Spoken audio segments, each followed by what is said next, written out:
Queridos irmãos, vamos abrir as nossas Bíblias no livro do profeta Isaías, capítulo 6. Leremos os versos 1 a 13, diz assim a palavra do Senhor. No ano da morte do rei Uzias, eu vi o Senhor assentado sobre um alto e sublime trono, e as abas de suas vestes enchiam o templo.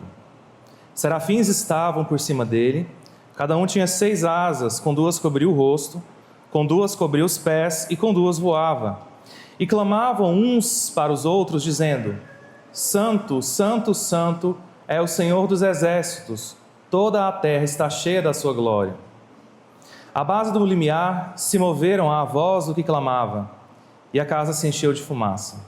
Então disse eu: ai de mim, estou perdido, porque sou homem de lábios impuros. Habito no meio de um povo de impuros lábios, e os meus olhos viram o Rei, o Senhor dos exércitos. Então um dos serafins voou para mim, trazendo na mão uma brasa viva que tirara do altar com uma tenaz. Com a brasa tocou a minha boca e disse: eis que ela tocou os teus lábios. A tua iniquidade foi tirada e perdoado o teu pecado. Depois disto, ouvi a voz do Senhor que dizia: a quem enviarei? E quem há de ir por nós? Disse eu: eis-me aqui, envia-me a mim. Então disse ele: vai e dize a este povo: ouvi, ouvi e não entendais, vede, vede, mas não percebais. Torna insensível o coração deste povo, endurece-lhe os ouvidos e fecha-lhe os olhos, para que não venha ele a ver com os olhos, a ouvir com os ouvidos e a entender com o coração, e se converta e seja salvo. Então disse eu: até quando, Senhor? Ele respondeu: até que sejam desoladas as cidades e fiquem sem habitantes, as casas fiquem sem moradores e a terra seja de todo assolada. E o Senhor afaste dela os homens, e no meio da terra seja grande o desamparo. Mas se ainda ficar a 10ª parte dela, tornará a ser destruída, como o terebinto e como o carvalho, dos quais, depois de derribados, ainda fica o toco. Assim, a santa semente é o seu toco. Vamos orar? Pai, nós temos o privilégio nessa manhã de estar diante da Tua Palavra, Senhor. Obrigado porque nós podemos ler, nós podemos ouvir a Tua Palavra. Tua Palavra que nos guia, que nos conduz, que não nos deixa no escuro, mas que nos ensina a maneira como devemos viver para Te agradar. Rogamos nessa manhã a iluminação do Teu Espírito Santo, para aquele que expõe, para aqueles que ouvem, para que a Tua Palavra caia em nosso coração e encontre um terreno fértil. Fala conosco nessa manhã. É o que rogamos ao Senhor, no nome de Jesus. Amém. Era uma tarde tranquila no dia 8 de setembro de 2022 na Inglaterra. O céu cinzento pairava sobre Londres como um manto silencioso, e os súditos britânicos viviam mais um dia comum nas suas rotinas diárias das suas vidas. Mas, de repente, os relógios pareceram parar. A programação da BBC foi interrompida, os apresentadores vestiam roupas pretas e uma solene mensagem tomou as telas: a rainha morreu. Por um momento, um silêncio profundo tomou conta das ruas, os corredores do Palácio de Buckingham, no Castelo de Windsor e até nos pequenos vilarejos espalhados por todo o reino. A mesma sensação de incredulidade e luto pairava no ar. Pessoas deixaram suas casas, reuniram-se em frente aos portões dos palácios reais, algumas carregando flores, outras simplesmente de mãos vazias, mas todos com os corações pesados. Elizabeth II não era apenas uma chefe de Estado. Para muitos, ela era um farol de estabilidade em um mundo de constantes mudanças. Durante mais de 7 décadas, ela reinou enquanto o mundo passava por guerras, crises econômicas, revoluções tecnológicas e mudanças sociais avassaladoras. Ela foi uma ponte entre gerações, uma testemunha viva da história moderna. Naquele dia, as manchetes do mundo todo diziam: o fim de uma era. Mas para o povo britânico, aquela notícia carregava algo mais profundo, uma sensação de perda que não era apenas institucional, mas emocional. Muitos nunca haviam conhecido outro monarca. Para eles, a rainha Elizabeth sempre esteve ali, firme, inabalável, agora ela não estava mais. E agora? O que viria a seguir? Será que o novo rei teria condições de manter a instabilidade institucional que a sua mãe garantiu durante mais de 70 anos para aquele país? O texto que nós consideramos aqui nessa manhã também se passa em uma época de profunda insegurança social para o povo de Judá. Isaías começa relatando a sua visão e situando-a no ano da morte do rei Uzias. Esse foi um marco significativo para a história do povo de Judá. Uzias foi um rei de Judá que reinou por cerca de 52 anos, como isso é narrado lá no livro de 2 Crônicas, no capítulo 26. E a sua morte aconteceu ali por volta do ano 740 a.C. A morte do rei Uzias foi um marco muito importante para a história do povo. Foi um período de transição difícil e um momento de grande incerteza para Judá. Em um momento em que a nação experimentava a ascensão do Império Assírio. Um momento em que a Assíria estava em franca ascensão e se tornava um império ameaçador sob o domínio do rei Tiglat-Pileser III. Esse rei aparece na nossa Bíblia, no livro de 2 Reis, no capítulo 15, verso 19, onde ele é chamado de Pul, assim como ele é identificado no Antigo Testamento. O texto bíblico diz que ele foi um rei que exerceu a sua soberania e impôs tributos, fortes tributos sobre Israel. Narra naquela passagem que o rei Menahem pagou um tributo de 1.000 talentos de prata ao rei da Assíria. Isso equivale, nas nossas medidas modernas, a 34 toneladas de prata. Tudo isso em troca do apoio político para que ele pudesse manter a estabilidade do rei Menahem sobre o trono de Judá. Isaías começa então dizendo a sua visão que ele vê o Senhor, Adonai, ele diz aqui, sentado em um trono elevado. Isso já indica a sua soberania e a sua majestade. Em um tempo de profunda insegurança nacional, em um tempo de profunda incerteza política, ele vê o Senhor sobre um trono. A mensagem teológica dessa visão que Isaías teve para Judá era extremamente relevante naquele momento da história do povo de Judá. Era um tempo de profundas incertezas para o futuro daquela nação.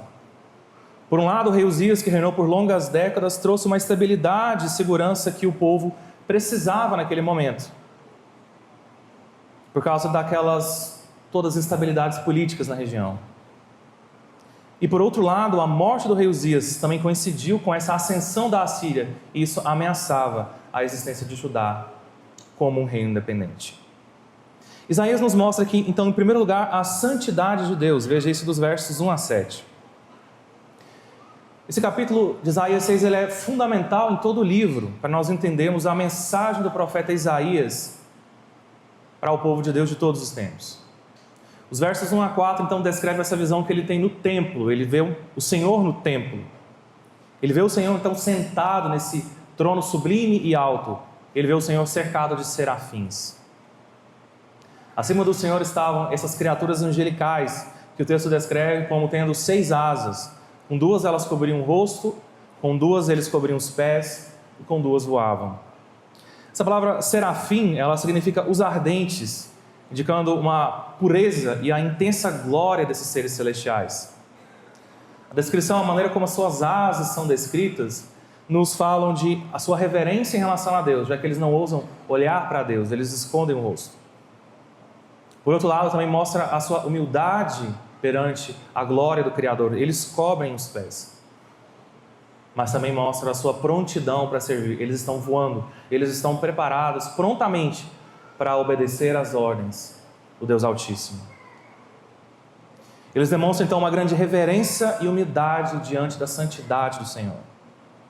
A presença dos serafins é um testemunho da glória e da grandeza de Deus que enche toda a terra. E essa é exatamente a mensagem que eles proclamam. A santidade de Deus, então, é um tema central nesse capítulo. Deus é apresentado como o Senhor dos exércitos, o Deus que tem total domínio sobre todas as coisas. A repetição dessa palavra, santo, aqui 3 vezes, ela é vista por alguns teólogos como uma indicação, uma referência à Trindade. E essa é uma possibilidade. Mas é mais provável aqui que a repetição do termo santo indique, na verdade, um sinal de intensificação da santidade de Deus, que é apresentado como aquele que é perfeitamente santo e sem paralelo em todo o universo.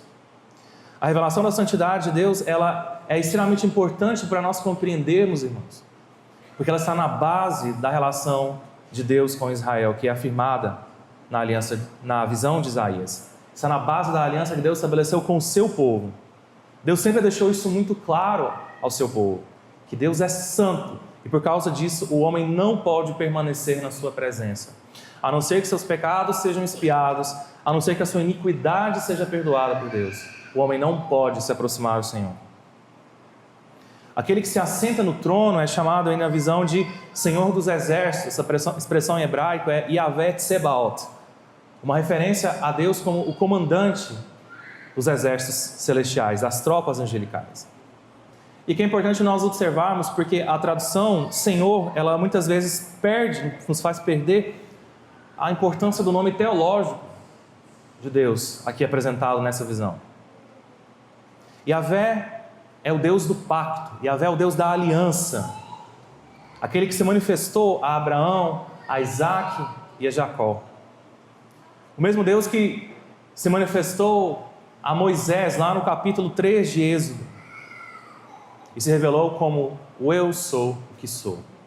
Aquele Deus que é nosso Deus, que é autossuficiente, que não depende de nada nem de ninguém, mas que ao mesmo tempo é um Deus que está presente com o seu povo, mesmo nos momentos de mais intensa aflição.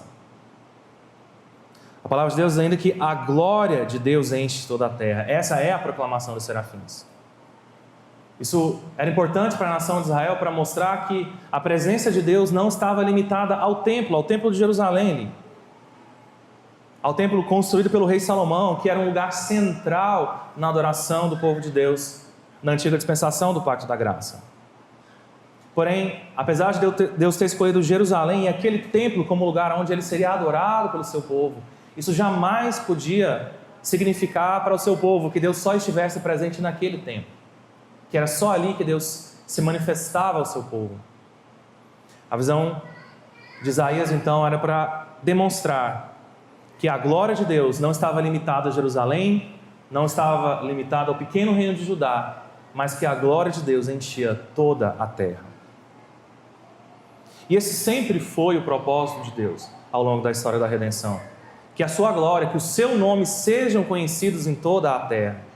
E essa é uma realidade intensificada em nossos dias, no tempo da nova aliança. Nós já vivemos essa realidade em que o nome do Senhor é conhecido por toda a terra, em que o Senhor é adorado pelos seus eleitos, e hoje são constituídos de pessoas de todos os povos, de todas as tribos, línguas e nações. Imagine você entrar em uma sala onde a luz é intensa e tudo ao seu redor é revelado em detalhes. Nenhuma sombra permanece escondida. Tudo é exposto e manifestado. Da mesma maneira, a santidade de Deus ela é tão impactante para o ser humano, porque ela expõe todas as impurezas, todas as imperfeições, todos os pecados do homem. Quando Isaías vê essa visão, ele fica imediatamente consciente da sua própria pecaminosidade. Ele é consciente de que é um pecador e habita no meio de um povo pecador. Diante da manifestação da santidade do Senhor, diante da manifestação da glória do Senhor, a primeira coisa que o homem reconhece é o seu estado miserável. Isso deve chamar a nossa atenção, pois nós vivemos em um tempo em que as pessoas dizem ter revelações, dizem ter visões de Deus, visões maravilhosas, visões espetaculares. Porém, mesmo essas pessoas que dizem ter essas visões espetaculares, geralmente não são pessoas que reconhecem, têm consciência da sua pecaminosidade e da absoluta distância que existe entre nós e o Criador. Alguém que realmente viu o Senhor, alguém que realmente conheceu o Senhor, precisa estar consciente do seu estado de pecador e da sua necessidade da misericórdia de Deus. A visão do profeta continua então narrando que a adoração dos serafins, eles adoram o Senhor. Diz o texto aí no verso 4 que os umbrais das portas se moveram com a voz daqueles que clamavam e a casa se enchia de fumaça. Essa palavra que é hebraica para umbrais, ela se refere às bases do templo. Se indica então que toda a estrutura do templo tremeu diante da presença do Senhor, diante da manifestação da sua glória. Imagine essa visão gloriosa que o profeta Isaías teve ali. Mas não apenas isso, ele viu que a fumaça enchia toda a casa, todo o templo estava cheio de fumaça, a fumaça da presença de Deus. Essa característica da fumaça, ela está bastante relacionada às teofanias, às manifestações de Deus no Antigo Testamento. Quando Deus se manifestou ao povo de Israel que caminhava pelo deserto em direção a Canaã, lá em Êxodo capítulo 19, o Monte Sinai foi coberto de fumaça. Em outros momentos também, na consagração do tabernáculo, também no livro do Êxodo, e mesmo na consagração do Templo de Salomão, lá em 2 Crônicas capítulo 7, diz que a glória do Senhor encheu a casa e a casa se encheu de fumaça. Isso tudo é uma demonstração muito clara, um sinal para aquele povo de que a presença de Deus era uma realidade no meio deles. E essa é uma realidade da qual nós precisamos também estar conscientes. A presença de Deus conosco, irmãos, ela não depende dos nossos próprios méritos. A presença de Deus junto ao seu povo é uma consequência do pacto da graça. É uma consequência da aliança que nós temos com Jesus, que garante a presença pactual de Deus conosco. Que garante que Yahvé, o Eu Sou, o Deus autossuficiente, é um Deus que está sempre presente com o seu povo. Ainda que seu povo seja pecador, ainda que ainda reste a iniquidade no meio do seu povo, o Senhor não abandonou o seu povo. Ele está presente no meio do povo de Deus. Na teologia do Antigo Testamento, a santidade de Deus ela está sempre ligada a essa necessidade de separação do pecado diante da absoluta pureza de Deus. Yahvé é o Deus pactual, estabeleceu uma aliança com o seu povo. Ele se comprometeu a estar presente no meio do seu povo. Ele prometeu ser o nosso Deus, aquele que está conosco. Ele prometeu que nós somos o seu povo. Isso deve nos comover a viver de maneira que agrada ao Senhor, de maneira a corrigir os nossos pecados. Todas as vezes que nós somos confrontados com a lei do Senhor. Nós todo domingo a domingo, nós lemos a lei do Senhor aqui. A sua lei nos confronta. A sua lei expõe a nossa condição de pecadores. A sua lei mostra quem nós somos e a necessidade desesperadora que nós temos de redenção. Redenção que nós já alcançamos em Cristo Jesus. Isaías então vê que essa condição não é apenas uma condição dele, mas a condição de todo o seu povo. E ele clama então, ai de mim. Isso é um lamento profundo, essa expressão ai de mim indica um profundo lamento dele, diante da santidade de Deus, diante do reconhecimento da sua inabilidade, da incapacidade própria do seu povo de permanecer na presença desse Deus que é totalmente santo, na presença desse Deus que nem mesmo as criaturas mais gloriosas criadas por Deus ousam olhar para ele. O texto diz aí no verso 7 que com a brasa tocou a minha boca e disse, eis que essa tocou os teus lábios e a tua iniquidade foi tirada e perdoado o teu pecado. Geralmente quando o texto diz que essa brasa era uma brasa incandescente tirada ali do altar. Fogo nas escrituras, ou fogo da parte de Deus, ele geralmente está relacionado a duas ocasiões distintas. Ou ele se refere ao juízo de Deus sobre os ímpios, destruição do pecador, ou ele se refere à purificação e à santificação do povo de Deus. Nesse caso, o toque na boca de Isaías, essa brasa, significa que os seus pecados, representam que os seus pecados estão sendo expiados, sendo purificados. Ele está sendo então preparado para ser um mensageiro de Deus, para ser um porta-voz do Altíssimo. A sua iniquidade ela é removida, o seu pecado expiado. Pensa você em um cirurgião que precisa se preparar para uma cirurgia delicada. Antes de iniciar, ele passa por um rigoroso processo de esterilização para garantir que não haja contaminação. Não pode haver nenhuma contaminação, ele precisa estar totalmente purificado, ele precisa estar totalmente preparado para o que ele vai fazer. Da mesma maneira, Isaías ele precisa ser purificado antes de poder se aproximar de Deus, antes de receber o seu chamado e antes de receber a missão que o Senhor tem para ele. É importante nós entendermos que esse toque da brasa nos lábios do profeta simboliza aqui, nos fala da obra expiatória de Cristo, que foi realizada em favor do povo de Deus. Isso aqui é uma sombra de uma realidade que foi manifestada na nova aliança, a aliança celebrada no sangue de Cristo Jesus, a aliança que nós celebramos aqui na mesa do Senhor. Tudo isso nos é ensinado no capítulo 10 de Hebreus. Em segundo lugar, o texto nos fala a respeito do chamado profético do profeta Isaías. Veja aí na sua Bíblia o verso 8. A visão de Deus, então, agora é seguida desse chamado profético de Isaías. Ele diz que ele ouviu a voz do Senhor que dizia: a quem enviarei, quem há de ir por nós? E a resposta do profeta ela é imediata, ele diz: eis-me aqui, envia-me a mim. A pergunta de Deus, quem enviarei, fala da necessidade de um mensageiro.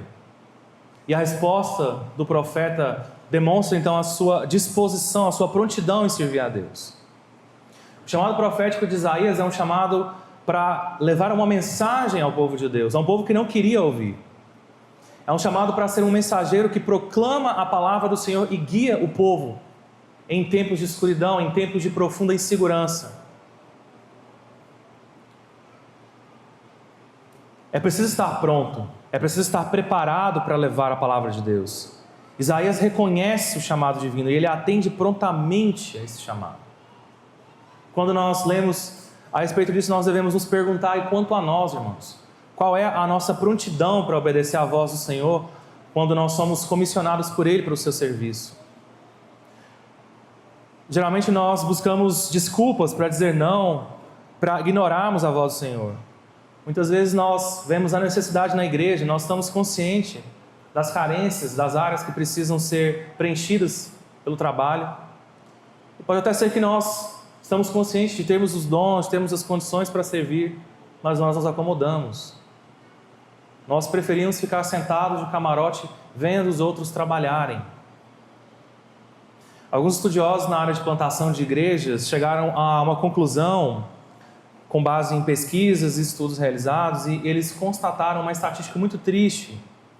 Eles concluíram que geralmente 80% do serviço realizado na igreja é feito por apenas 20% das pessoas. Ou seja, o restante dos 80% dos membros fazem pouquíssimo ou mesmo nada. Essa é uma realidade da qual nós precisamos tomar consciência. Nós precisamos estar dispostos a mudar a nossa atitude em relação ao serviço divino. Quando nós estamos sendo omissos em relação àquilo que nós sabemos que o Senhor nos chamou a fazer. Mas quando nós falamos da vocação, há uma vocação geral dos crentes, que as Escrituras nos ensinam, e ela precisa ser compreendida sob vários aspectos. O primeiro sentido, o chamado, é um chamado à salvação e à santificação.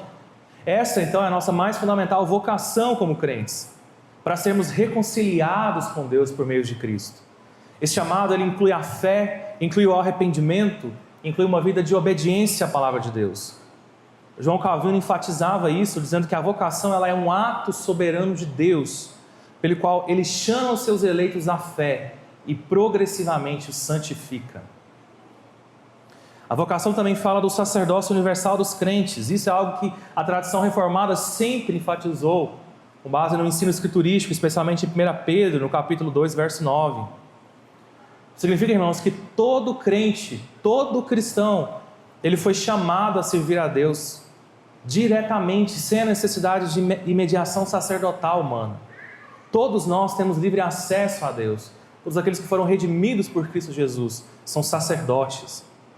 Todos os membros do corpo de Cristo têm dons distribuídos pelo Espírito Santo e devem servir a Deus nos mais distintos ministérios que Ele estabeleceu na sua casa. A vocação também fala de um chamado ao trabalho e à cultura. A teologia reformada ela enfatiza essa ideia de que todas as vocações elas são legítimas, são formas de serviço a Deus. Vocação não é apenas a do pastor, a dos presbíteros, a do diácono, que trabalham como oficiais na igreja. Todo crente tem uma vocação. Todo o trabalho honesto, é uma vocação de Deus. Esse conceito, deste conceito deriva-se toda uma teologia do trabalho, que a Reforma Protestante sempre enfatizou. Não existe uma separação entre trabalho secular e trabalho sagrado, como se o trabalho sagrado fosse mais especial, mais importante diante de Deus. Tudo que nós fazemos para a glória de Deus. Há também um chamado ao testemunho no mundo. O Senhor Jesus disse que os crentes são sal e luz do mundo. Eles devem viver de maneira que refletem o caráter de Cristo na sociedade. Isso inclui praticar a justiça, demonstrar amor ao próximo, contribuir para o bem comum, estar preparado para ser testemunha do Senhor nos lugares em que Ele nos colocar. Como servos de Deus, nós precisamos estar sempre preparados para ouvir atentamente a voz do Senhor e obedecer àquilo que Ele nos ordena fazer. E nós não temos que pensar aqui muitas vezes em um chamado para coisas extraordinárias, que é o que geralmente nós pensamos quando se fala em chamado.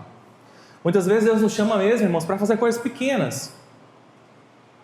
Às vezes você pensa que você tem condição de fazer na igreja algo pequeno. Pode parecer pequeno para você, mas é importante na obra de Deus. E mesmo você achando que isso é pequeno, é exatamente porque muita gente acha que o que ela pode fazer é pequeno, é que existem áreas que muitas vezes ficam descobertas na vida da igreja.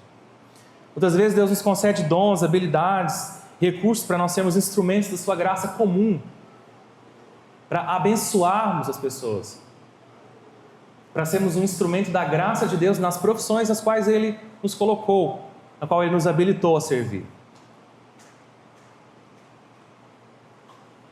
Seja de uma maneira ou de outra, Deus nos chamou para servi-lo, para sermos testemunhas dEle no mundo, para proclamarmos a sua mensagem, para pregarmos a sua palavra, o Evangelho, com palavras e com as nossas ações também. Em terceiro lugar, a visão de Isaías nos mostra que a pregação ignorada, isso é o que nós vemos aí dos versos 9 a 13. A partir aqui do verso 9, Deus já antecipa para Isaías aquilo que acontecerá. O Senhor diz a ele: vai e diz a este povo, ouvi, ouvi e não entendais, vede e vede, mas não percebais.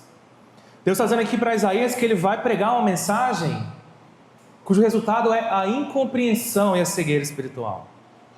É isso que essa repetição do verbo ouvir e ver aqui, como uma negação de entendimento, de dureza do coração do povo. No verso 10 o Senhor diz ainda: torna insensível o coração deste povo, endurece-lhe os ouvidos, fecha-lhe os olhos, para que não veja com seus olhos, nem ouça com seus ouvidos, nem entenda com seu coração, nem se converta e seja sarado. Essas palavras aqui, insensível, endurece, fecha, são indicativos aqui do juízo divino sobre aquele povo. Do juízo, do julgamento de Deus sobre um povo que se permanece rebelde, em uma rebeldia persistente diante do Senhor. Pense na imagem de uma planta que por falta de cuidado, por falta de ser regada, com o tempo ela se torna seca e infértil. Mesmo se você regar essa planta abundantemente depois que ela secou, isso pode já ser tarde demais. Ela não vai voltar à vida, porque agora você despejou mais água sobre ela.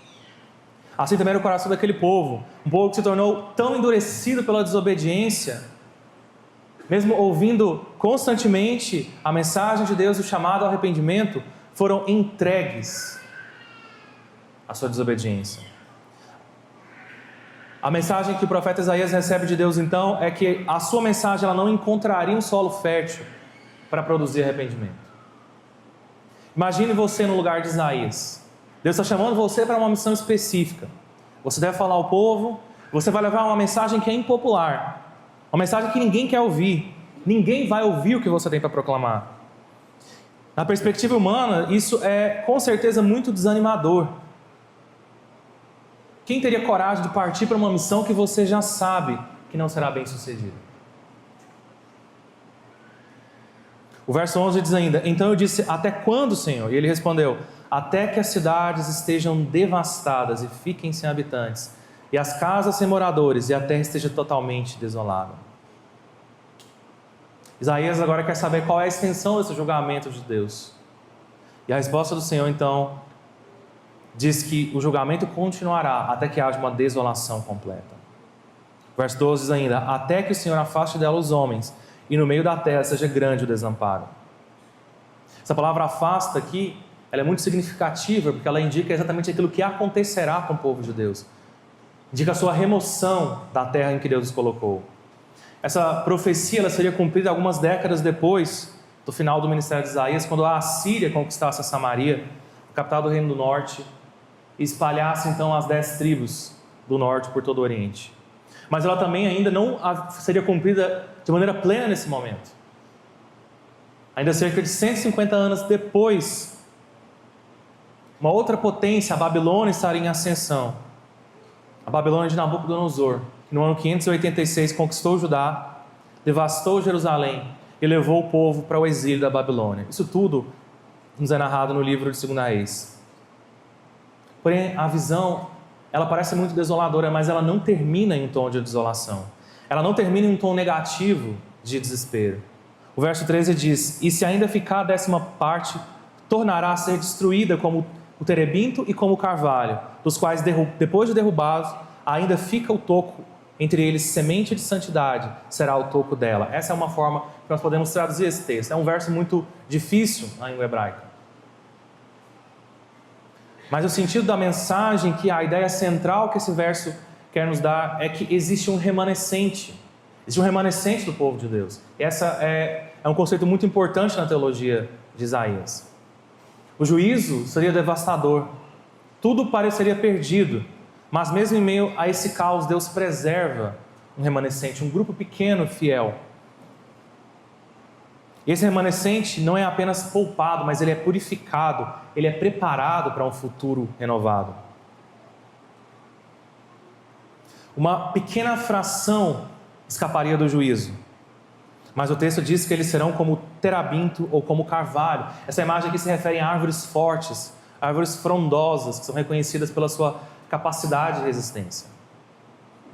Pense nisso, uma árvore ela pode ser derrubada, mas o toco que resta tem a capacidade, muitas árvores têm essa capacidade de se regenerar a partir do seu toco.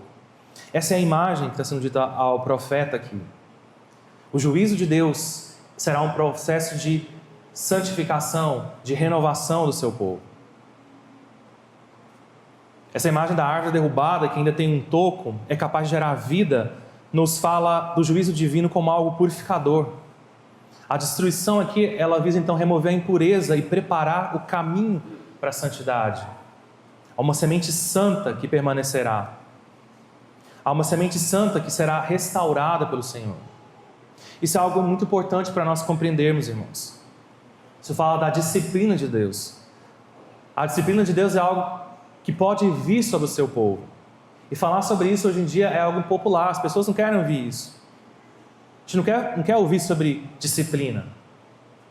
As nossas igrejas, muitas delas hoje perderam essa compreensão. A imagem de Deus que o homem ocidental tem é de um Deus Papai Noel, de um Deus ursinho de pelúcia, de um Deus sempre pronto a abraçar e passar a mão na cabeça do homem pecador.